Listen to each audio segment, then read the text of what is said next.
Did you know just 3 isometric holds can help address many of the most common glute problems people struggle with after 60? No squats, no lunges, no equipment, just holding still in the right position. And here's the surprising part. Most people think weak glutes mean weak legs. That's not true. In many cases, your glutes aren't weak at all. They've simply stopped switching on. And when that happens, your knees, hips, and lower back start doing a job they were never designed to do. That's exactly why these 3 holds work so well. Stay with me until the end, because the third hold is the one most people have never seen before. And it may be the biggest reason your lower back keeps hurting. Let's get into the first one. The Standing Glute Bridge.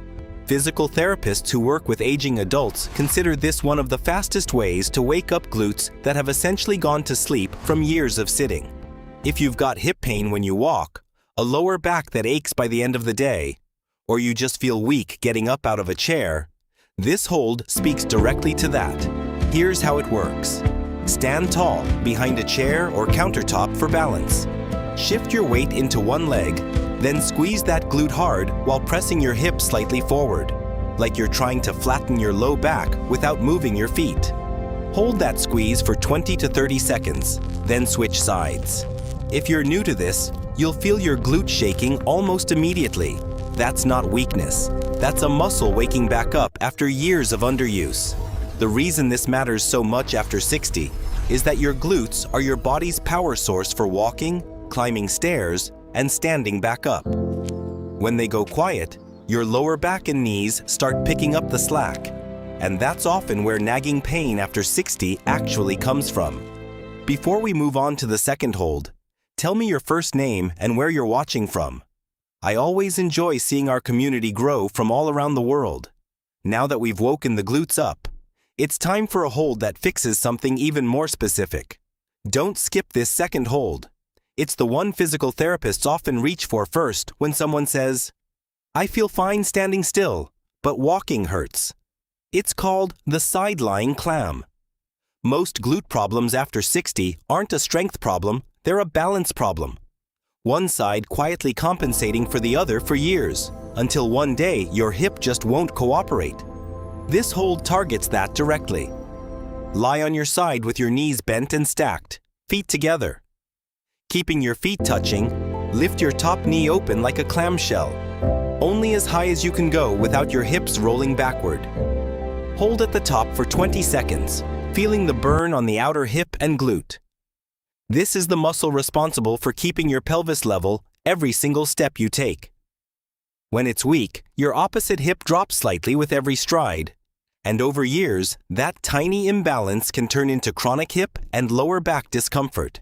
A few weeks of holding this daily, and you'll likely notice your walk feels steadier, almost like your hips are finally working as a team again.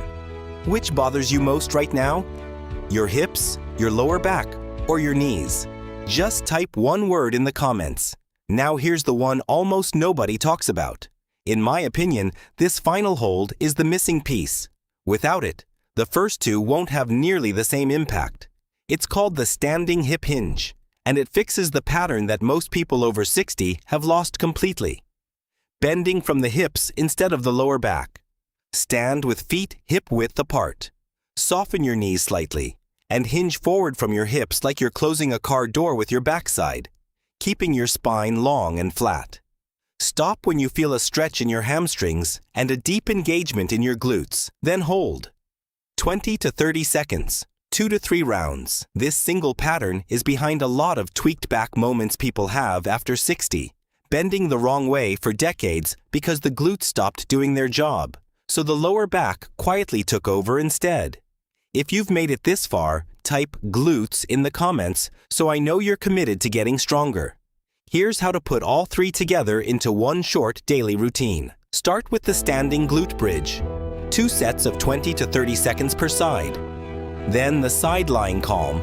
2 sets of 20 seconds per side. Finish with the Standing Hip Hinge. 2 to 3 rounds of 20 to 30 seconds. The glute bridge wakes up the muscle that's gone quiet. The clam rebalances the side that's been quietly compensating. And the hip hinge retrains the movement pattern that's been protecting your lower back this whole time. Or should have been. You don't need to be strong to start this. If your glute barely shakes at first, that's fine. That's the muscle relearning its job. If this video helped you, share it with someone over 60.